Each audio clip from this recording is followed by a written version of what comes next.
Okay, guys, so fun over. Halloween finished, and I hope you like that little cinematic interlude that we had yesterday. And just to clear up a few things, because I said what I said a little bit tongue in cheek. Do you really need to worry about carbs quite so much?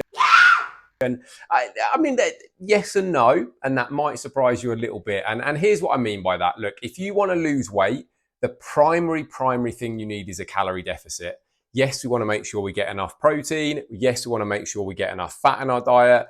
The way that carbs then fall in is largely going to balance that equation. As that calorie deficit progresses, as you need to continue to push further into it and calories start to reduce, they are going to have to come from somewhere. You want to keep your protein where it's at because that's going to help to protect your muscle tissue.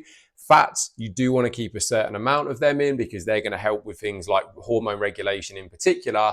Carbs, therefore, do become the thing that you do need to start to reduce.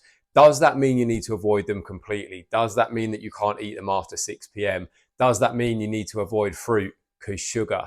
Absolutely not. But we are going to have to think about how we're going to manage that intake and fit in those things into our calories. So yeah, I was having a little bit of fun, but there is an element, albeit a relatively small element, of truth in what I said.